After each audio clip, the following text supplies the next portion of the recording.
This is a land of natural, singular beauty and biodiversity. We have built thriving cities in the middle of deserts and colonized other planets in our solar system. Whereas one population exists, another is there to keep it in check.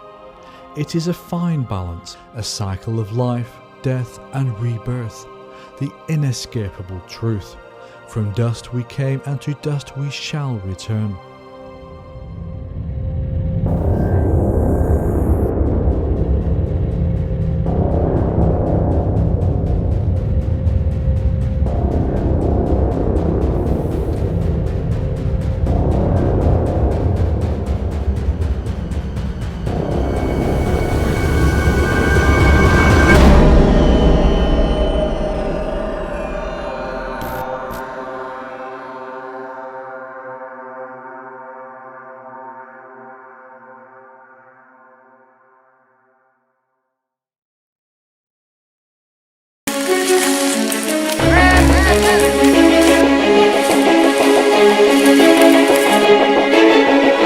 Kehadiran orang-orang berbaju loreng sambil memanggul senjata memecah keheningan di kawasan ekowisata Hutan Meranti, Desa Seblimbingan, Kecamatan Pulau Laut Utara, Kabupaten Kota Baru. Setibanya di sebuah pondok di tengah hutan, setiap orang kemudian sibuk melengkapi diri dengan bermacam alat pengaman. Tak lama, senapan pun mulai dikeluarkan dari sarungnya, tak lupa dengan amunisinya. Namun bukan peluru tajam yang digunakan, melainkan bola-bola plastik putih kecil ini. Berbagai persiapan ini dilakukan anggota komunitas Salimbada Shooting Club Bamega sebelum memulai permainan.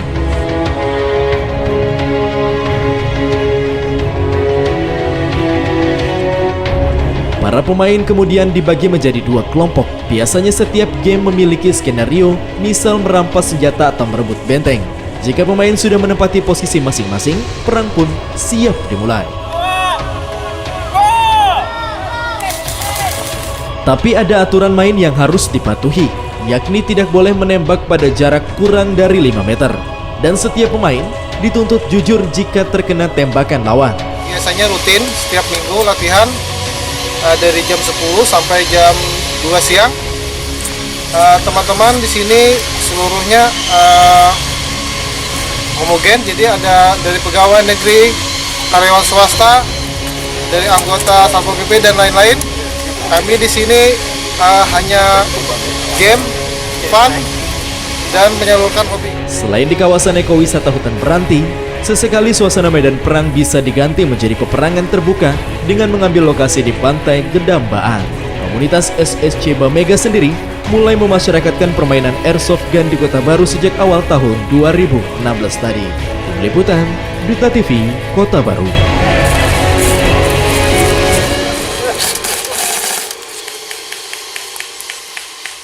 That the United States spends $820 billion every year. That's 2.5 Googles on weapons and people who use them.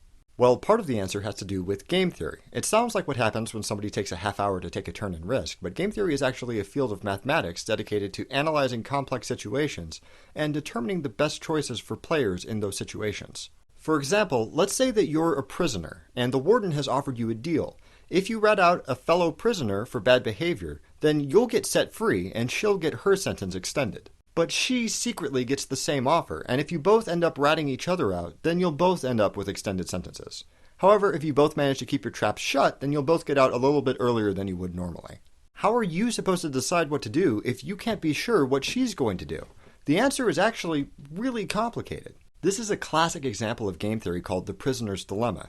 And although it might just seem like kind of a dumb logic puzzle, the math developed to answer this question has been applied successfully to economics, science, psychology, ethics, and most notably in political science, where it's played a huge role in warfare. Like, let's say that you're a country and you have an opportunity to make a really powerful weapon. If you make the weapon and nobody else does, then you basically have free rein to demand whatever you want. But it's only a matter of time before somebody else figures out how to build it to defend themselves from you. And pretty soon, everyone has invested the resources to make their own. I mean, we could all just agree not to build it, which would be great because then we could spend all of those Googles of dollars on stuff like Google. But we'd still have to worry about somebody eventually building one and upsetting the balance. Game theory has the same answer for both the prisoner's dilemma and the weapon problem. If you're strictly looking out for your best interests, then you should be the first one to sell out. It sounds like a crappy thing to do, but if the only thing that you care about is the length of your sentence or your safety, then mathematically the best choice is this square. And at the beginning of the Cold War, that's exactly what happened. Given the threat of annihilation and the potential benefit of military superiority, the United States and Russia both expended massive amounts of resources to stockpile enough nuclear weapons to destroy each other several times over. But the power of those weapons led to a weird situation, even by game theory standards. You've probably heard of mutually assured destruction, which is a form of Nash equilibrium, a special state in game theory where nobody can improve their situation by changing their decision. If your enemy has the same power to utterly destroy you as you do to destroy them, and a direct attack would just result in both of you being annihilated, that's not going to be an improvement to your situation. No sane person would ever do that, so you're both better off just sitting on top of your nuclear stockpiles and glaring at each other. But if you're thinking that way, and they're thinking that way, and you know that they're thinking that way, couldn't you attack and be pretty sure that they wouldn't retaliate? I mean, as soon as you've launched your nuclear arsenal, they're already doomed. Are they really going to double worldwide casualties just out of spite? They'd have to be crazy. Well, yeah. So to maintain that Nash equilibrium, your enemies have to think that you are that crazy. And if you've ever wondered why things got so hysterical during the Cold War, that's why. Like President Nixon, consulting with political scientist and game theorist Henry Kissinger, would actually behave as though he was prone to bouts of impulsive and irrational behavior just to convince other countries that he was crazy enough to use nuclear weapons. So mutually assured destruction is inherently insane on some level, and it's done a lot to foster paranoia between nuclear powers. But you can't argue with its track record. Hiroshima and Nagasaki are still the only two military targets of nuclear weapons in human history. My question is, will we ever be in a position where we can stop spending money on the upkeep of a nuclear arsenal? Or is the Nash equilibrium of everybody being armed to the teeth just the way that things have to be? Well, game theory only really works if all of the factors that can influence someone's decision, called payoffs, are accounted for and weighed accurately in its models.